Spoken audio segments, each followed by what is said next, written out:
قال الله تبارك وتعالى في القرآن المجيد والفرقان الحميد أعوذ بالله من الشيطان الرجيم كل من عليها فان ويبقى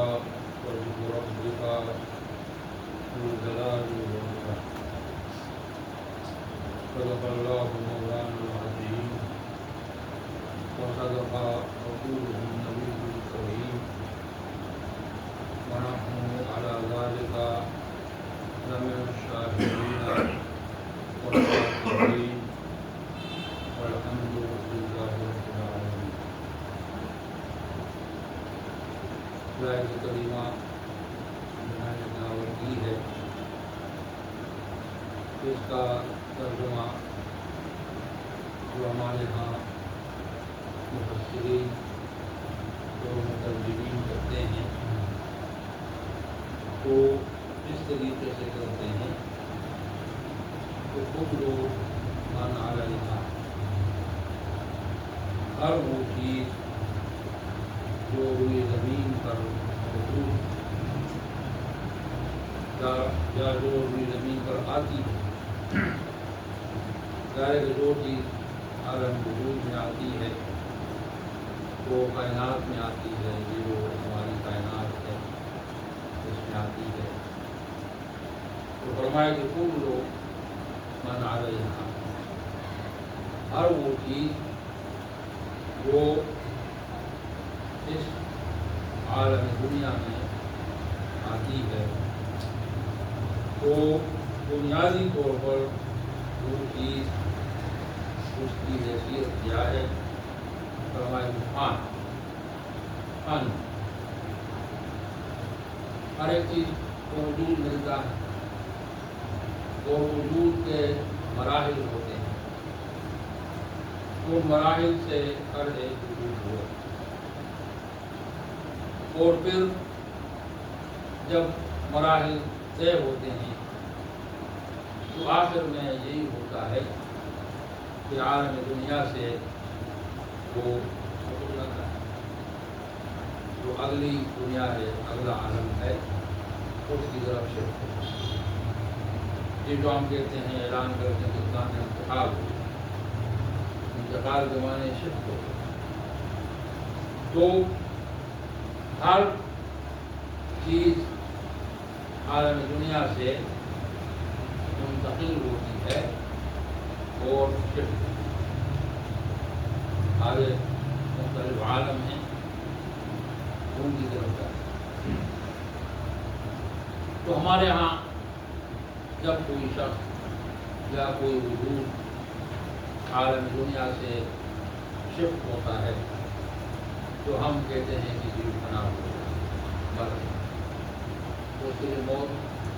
کا کلمہ ہم استعمال کرتے ہیں کہ جتنا شخص جو ہے انتقال کر گیا اور مر گیا، عالم دنیا سے رخصت ہو گیا۔ تو آیت کریمہ میں فرمایا کہ کل من علیہا فان، اصول تو یہی ہے کہ جو بھی وجود عالم دنیا میں آتا ہے تو اس نے ایک دن یہاں سے چھوڑنا ہے۔ اور دوسری آیت میں فرمایا کہ وَيَبْقَى وَجْهُ رَبِّكَ ذُو الْجَلَالِ وَالْإِكْرَامِ، جو آپ کا رب ہے تو آپ کے رب نے رہنا، اللہ جو ہے جو خالق ہے اور مالک ہے، رب ہے، رب کی حیثیت یہ ہے کہ وہ واقع اپنے وجود، رب کا وجود ہے، تو رب کا وجود جو ہے ہمیشہ شروع سے ہے، ہمیشہ رہتا ہے، تو رب کا جو وجود ہے تو اس کی دو صفات کی آیت کریمہ نے بتائیں کہ ذو الجلال والاکرام، اللہ جو ہے صاحب جلال ہے اور صاحب اکرام۔ اب یہ جو ترجمہ ہے تمام مفسرین جس کا آیت کریمہ کا یہ ترجمہ کرتے ہیں، اور ظاہر جو ٹھیک ترجمہ ہے ایسی بات نہیں ہے، صحیح ترجمہ ہے جن مترجمین نے مفسرین نے یہ ترجمہ کیا ہے آیت کریمہ کا، ان آیات کا، وہ ترجمہ سے صوفیاء کرام کے ہاں ان آیات میں جو اصطلاحات جو صوفیاء کے ہاں معقول ہیں ان آیات سے، جو اصطلاحات، ایک اصطلاح فنا کی ہے اور دوسری اصطلاح بقا کی۔ صوفیاء کے ہاں فنا ہے اور بقا ہے۔ صوفیاء کہتے ہیں کہ جو فنا ہے اور جو بقا ہے۔ صوفیاء کے عمل سبب یہ ہے کہ بقا کے لیے فنا کا ہونا ضروری ہے۔ اب یہ جو سلوک کا سفر ہے تو سلوک کا سفر جس کا آغاز ہوتا ہے اور ایک سالک جب سفر کرتا ہے تو اس کے سامنے بہت سارے مقامات، ہزاروں نہیں لاکھوں مقامات، لاکھوں نہیں کروڑوں مقامات۔ مولانا فرماتے ہیں کہ ہر کے بروے میں رسی بروے میں بروے مئی، ہر کے بروے میں رسی بروے مئی، کہ اس سلوک کے راستے میں کوئی منزل نہیں، یہ تو مسلسل سفر ہے۔ آپ کو یہ نہیں سمجھنا چاہیے کہ میں منزل پر پہنچوں، یہ تو مسلسل سفر۔ تو سالک جب سلوک کا سفر کرتا ہے تو آخر میں جا کر وہ فنا تک پہنچتا ہے، اور جب اس کو فنا مل جاتی ہے تو پھر دوبارہ وہ آتا ہے۔ جب اس کی فنا کمپلیٹ ہو جاتی ہے، جب اس کی بقا کمپلیٹ ہو جاتی ہے تو وہ پھر فنا کی عالم ناسوت سے سالک سفر کرتا ہے اور عالم ملکوت کی طرف سفر کرتا ہے اور پھر عالم جبروت کا سفر کرتا ہے اور عالم لاہوت میں سفر کرتا ہے۔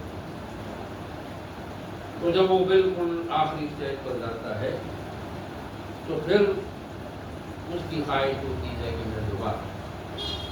اسی کو علامہ اقبال نے وہ کہا کہ مقام بندگی میں لے کر گردوں شامل ہو، یہ جو مقام بندگی ہے تو یہ انسان پھر بندگی کی طرف آتا ہے، پھر واپس لوٹتا ہے، اور یہ جو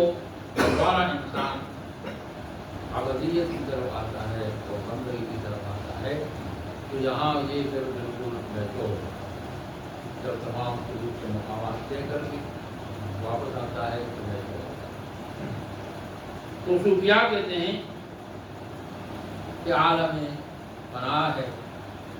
اور عالم بقا ہے۔ اب سوال یہ پیدا ہوتا ہے کہ یہ جو عالم بقا ہے تو انسان کو کیسے حاصل ہے؟ انسان نیچرلی تو انسان کا تعلق جو ہے فنا سے ہے، لیکن بقا جو اس کو حاصل ہوتی ہے تو بقا کس طرح ہے؟ تو صوفیاء کہتے ہیں کہ کیونکہ اللہ کی ذات باقی، اللہ کی ذات باقی ہے تو جب انسان کا تعلق اللہ کے ساتھ صحیح معنوں میں ہو جاتا ہے تو یہ باقی ہے۔ انسان کے لیے جو مرکز ہے وہ اللہ کی ذات ہے،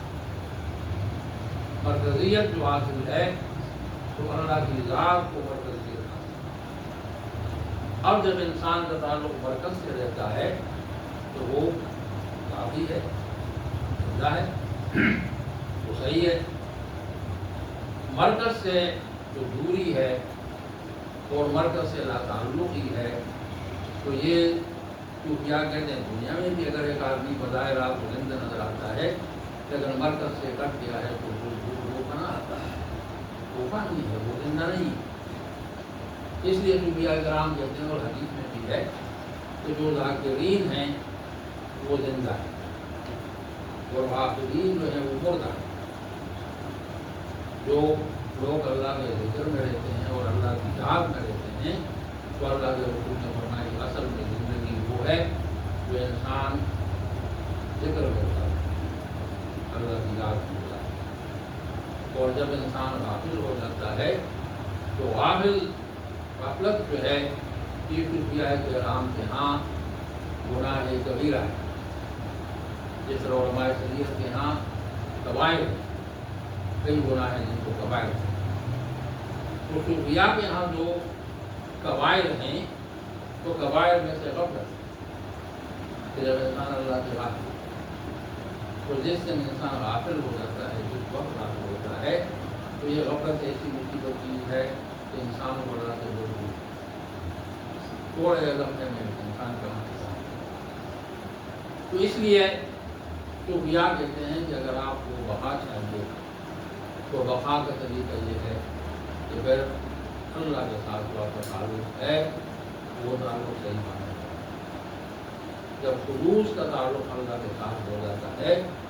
تو پھر اس کے نتیجے میں انسان کو اس عالم دنیا میں بقا ہے، وہ پھر فنا نہیں ہوتا، وہ ہمیشہ اس دنیا میں بھی اور آخرت میں بھی برزخ میں تمام مراحل میں وہ ٹوس ایک شکل ہو جاتا ہے، اس کا جو وجود ہے مختلف ہو جاتا ہے۔ صوفیاء کرام کے ہاں جو سالک ہے اور صوفی ہے اور جو اس مراحل سے گزرتا ہے تو وہ عام لوگوں سے مختلف اس لیے ہوتا ہے کہ اس کا جو وجود ہے وہ اس کا تعلق اللہ سے ہے، اللہ کا کوئی مقام ہے۔ تو اس لیے ہمارے یہاں جب دعا ہم کرتے ہیں تو صوفیاء کرام دعا کرتے ہیں تو اس میں اللہ کا قرب کہ اللہ ہمیں اپنا قرب بنا وجعلنی من المقربین، اللہ مقربین میں مقربین ضرور ہے مجھے شامل کرے۔ تو یہ ان آیات کریمہ میں جو اصطلاحات ایسی ہیں جو صوفیاء کے یہاں استعمال ہوتی ہیں کہ ایک تو پناہ کی اصطلاح ہے، تو پناہ کو ظاہر ہے کہ انسان جب مرکز سے جتنا دور ہوگا اور دور رہے گا تو پناہ کی طرف ہوگا، اور جب مرکز کے قریب ہوگا تو ظاہر ہے کہ بقا کی طرف ہوگا۔ تو پناہ اور بقا کا دار و مدار جو ہے یہ اللہ جل شانہ کے ساتھ ہے، اور یہ اللہ کا تعلق انسان کو ملتا ہے۔ اس لیے اللہ کے رسول نے ارشاد فرمایا کہ سب سے بہترین عمل کو یہ جو اللہ کا ذکر ہے بظاہر تو آپ کرتے ہیں کہ یہ عمل لوگ وہ کم عمل کرتے ہیں کہ وہ کیا ہے، بیٹھ کر اللہ کرنے کے لوگ کیا ہے، لیکن اللہ کے رسول نے فرمایا کہ یہ سب سے اعلیٰ اللہ خوش ہوتا ہے۔ جب آپ بیٹھ کر اللہ کہتے ہیں تو اللہ خوش ہوتا ہے۔ اب اللہ کی جو خوشی ہے وہ خوشبودی ہے تو اس سے بڑا عمل اور کیا ہوتا ہے؟ جب آپ اللہ کو پکارتے ہیں اور اللہ کا نام لیتے ہیں تو اللہ تعالیٰ شانہ کو خوشی ہوتی ہے۔ تو صوفیاء کرام یہ جو اپنے 24 گھنٹے میں زیادہ وقت ذکر کو دیتے ہیں، اذکار کو دیتے ہیں،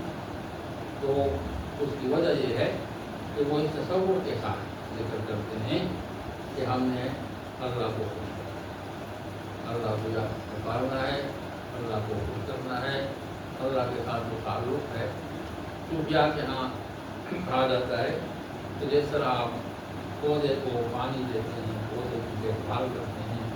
تو وہ پودا جو ہے وہ بڑھتا ہے اور اس میں پھل آتا ہے، اور جب آپ اس پودے کو اپنے ہاتھ پر چھوڑ دیتے ہیں وہ ٹوٹ جاتا ہے۔ اسی طرح اللہ کے ساتھ جو تعلق ہے ہر شخص کو اللہ کا تعلق ہے، کیونکہ مخلوق جو ہے ہر شخص اللہ کی مخلوق ہے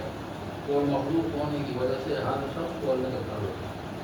لیکن اس تعلق کی دیکھ بھال جو ہے وہ لوگ نہیں کرتے۔ تعلق کی جو دیکھ بھال ہے تو اس کی طرف لوگ نہیں آتے۔ اس لیے قرآن کہتا ہے کہ